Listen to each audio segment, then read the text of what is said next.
Hello, BookTube. It's Friday, and I wanted to do a cool, hep West Coast am reading video. uh, just so that everything I do isn't solely connected to NaNoWriMo and Nonfiction November. I realize some of you might not be interested in either one of those things, as unthinkable as that is. So I wanted to show you some books that I will be reading this weekend. Uh, the list is shorter than normal because I have a couple of deadlines this weekend, and I'm also I'm heavily involved in working on a book with a friend of mine about Sasquatch, and that work has now moved from the beta reading process where it always starts. I I know how people think. I start out nice and gentle. Would you like someone to read it? Would you like someone you can talk to about it? That's not ever really my ultimate goal. I'm perfectly willing to admit that. My ultimate goal, of course, is to help. Producing it, writing it. Every once in a blue moon, I will encounter someone of such spiky, glowing genius that is an unthinkable thing. They're perfectly willing for the support, but they don't need any help. Usually that's not the case. Usually any writer, especially once they get to know me and they realize that there's never going to come a day when I'm going to go back and say, I want my name on the cover or anything like that. That's never going to happen. The joy of it is its own reward for me. And once people realize that, then they're perfectly willing to let me help. And I'm deeply involved in that stage of a certain Sasquatch book that I'm really hoping you will read someday. And that's limiting my reading time. I want to give that a lot of quality effort. So, and also, I'm leaving room open. I'm expecting some books this weekend that I'm hoping will go right to the top of the list. And also, I used books, secondhand books. You never know what you're going to find. But I wanted to show you 4 things that I will be reading this weekend. The first one is this one. It's by Noam Maggor. It's called Brahmin Capitalism. Could have had a better cover. It's a sepia tone. If those of you who are in cover design, especially with major publishers, I know there are 3 of you who watch these videos. Sepia tone equals no.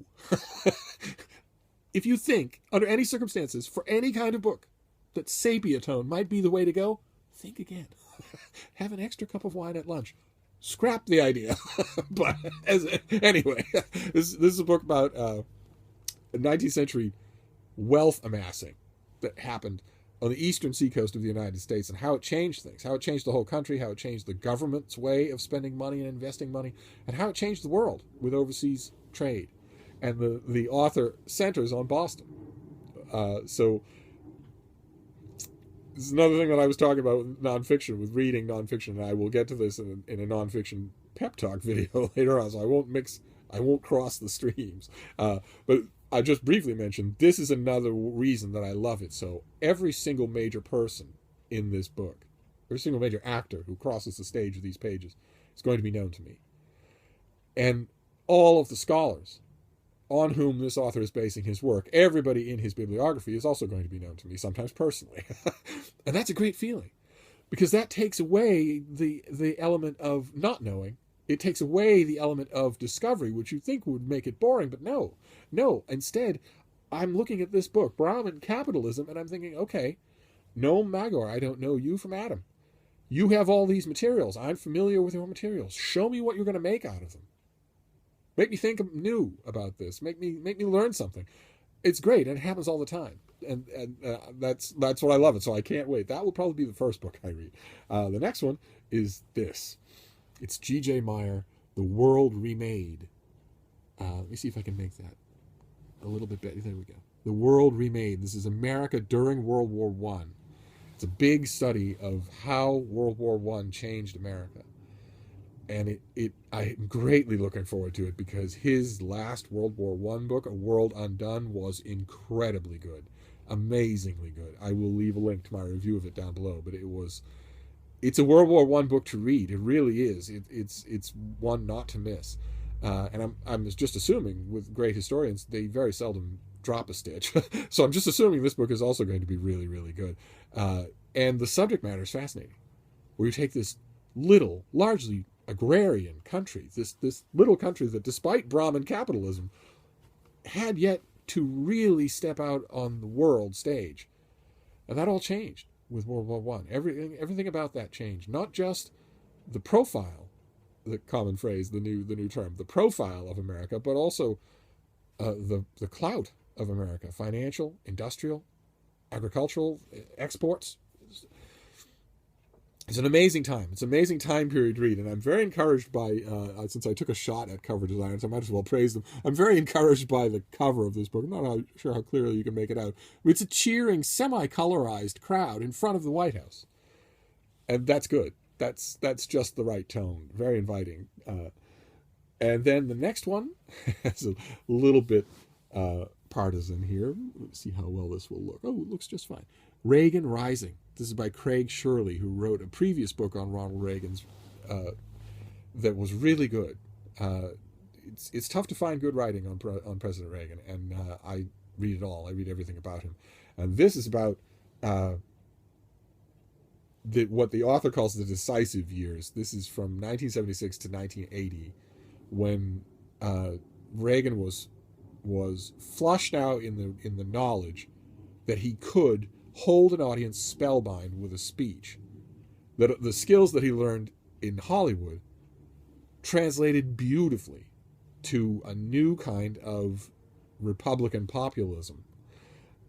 And these are the years in which he saw that the world, through no effort of his own part, but he was smart enough to see that the world, that events in the world, big ticket levers in the world were moving and shifting in favor of such a Republican populism.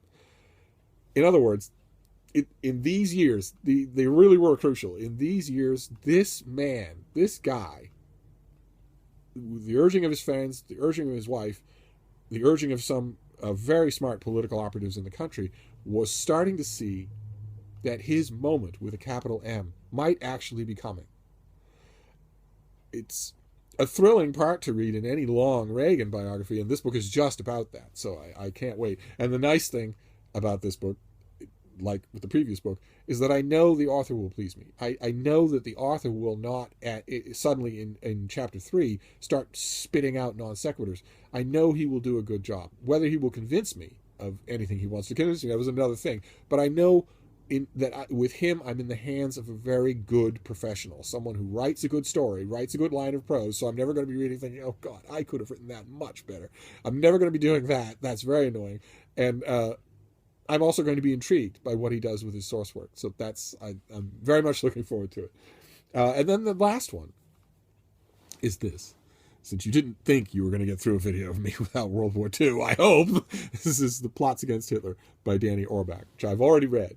I have the finished copy now, and it's got a vast critical apparatus. And also, I want to read it again anyway. It's because some of the narrative threads that Orbach pursues throughout the book, I don't know. In my first reading, they didn't seem to cohere. They didn't seem to really land. And I sometimes, most of the time, when I feel that way, when I feel like an author is not a nonfiction author, historian is not really landing his points, I just automatically blame the author and move on.